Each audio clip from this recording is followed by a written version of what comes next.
नमस्ते, प्रणाम, हर हर Mahadev. Guys, Bhojpuri industry में अभी एक चीज़ बहुत ज़ोर शोर से चल रहा है, जो कि है कंपटीशन का दौर।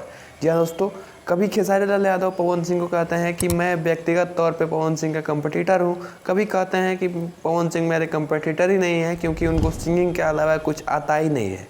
इस पे भोजपुरी के बहुत सारे कलाकारों ने अपना रिएक्शन दिया है। आपने अभी हाल ही में सुना कि प्रदीप पांडे चिंटू भी इस पे बोले हैं और रितेश पांडे जैसे कलाकारों ने इस पे बोला है, इंटरव्यू दिया है। आज के वीडियो में हम रितेश पांडे के बयान के ऊपर बात करेंगे कि आखिर उन्होंने अपने इंटरव्यू में क्या बोला है खेसारी लाल यादव के बारे में। तो वीडियो में लास्ट तक जरूर बन रहे हैं। चैनल पे नए हैं तो सब्सक्राइब करके बेल आइकन को प्रेस कर दें। आपको भोजपुरी इंडस्ट्री से रिलेटेड यहाँ पे न्यूज़ और सॉन्ग्स के अपडेट देखने को मिलते रहते हैं। चलिए बात करते हैं इस इंटरव्यू के बारे में। तो भैया, रितेश पांडे को आप जानते ही होंगे कि रितेश पांडे कितने बड़े स्टार हैं। भोजपुरी का पहला गाना जो कि मतलब कि एक चैनल पे 1 बिलियन होने वाला है, एक चैनल पे जो कि रिद्धि म्यूज़िक वर्ल्ड है, और उस चैनल पे इनका गाना हेलो कौन जो है वो 1 बिलियन क्रॉस करने वाला है। ऐसे तो पवन सिंह ने भी 2 बिलियन का आंकड़ा पार किया है, लेकिन अलग अलग चैनल को मिला के। लेकिन रितेश पांडे एक ही चैनल पे 1 बिलियन का आंकड़ा पार करने वाले हैं।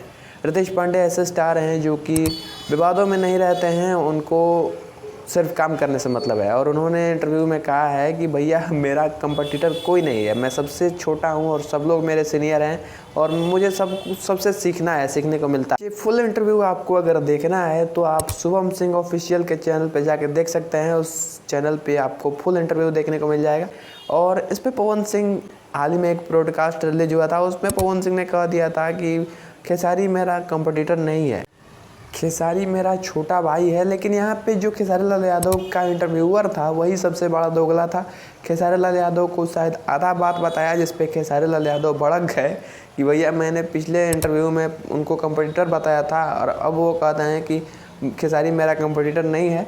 तो इस पर खेसारी लाल यादव कहते हैं कि वो भी मेरे कंपटीटर नहीं है क्योंकि उनको गायकी के सिवाय कुछ नहीं आता है। भैया ये तो कहीं ना कहीं ऑडियंस को बुरा लग गया कि पवन सिंह को गायकी के सिवाय कुछ नहीं आता है। तो भैया इतनी बड़ी मूवी जो है वो सूर्यवंशम कैसे बन गई कि आज चौथे हफ्ते में भी इतना कमाल कर रही है। ये बात भोजपुरी इंडस्ट्री में काफ़ी दिनों से विवाद के तौर पे चलाया जा रहा है। और जो इंडस्ट्री के छोटे छोटे कलाकार हैं जो कि अभी ग्रोइंग स्टेज में हैं, जैसे कि रितेश पांडे, उन्होंने अपना प्रतिक्रिया दिया है। और आप भी एज ए भोजपुरी ऑडियंस आप अंदाज़ा लगाइए कि मतलब खेसारी लाल यादव को ऐसा बोलना क्या सही था। पवन सिंह उनको कंपटीटर ना बता के अपना छोटा भाई बताए थे, लेकिन यहाँ पे इंटरव्यूअर खेसारी लाल यादव को गलत इन्फॉर्मेशन दे देता है, जिसपे खेसारी लाल यादव जो हैं वो पवन सिंह को उल्टा सीधा बोल देते हैं। मतलब कि इतने बड़े स्टार हैं आपको कुछ भी बोलने से पहले आपको 100 बार सोचना चाहिए कि किसके बारे में हमें क्या बोलना है। लेकिन आप जो हैं वो सीधा डायरेक्ट बोल देते हैं, आपको कब क्या बोलना है आपको नॉलेज ही नहीं है। खैर, रितेश पांडे इस पे कहते हैं कि कंट्रोवर्सी जो है वो ज़रूरी होता है, हर फील्ड में ज़रूरी होता है कंट्रोवर्सी, लेकिन लिमिट में हो तो अच्छा होता है। या नहीं कि आप मर्यादा भूल जाएं और किसी को कुछ भी बोल दें, ये गलत होता है। वैसे आपका इस वीडियो के बारे में क्या ख्याल है, अपनी राय कमेंट में जरूर बताना। मिलते हैं अगली वीडियो, तब तक के लिए जय हिंद, वंदे मातरम, हर हर महादेव।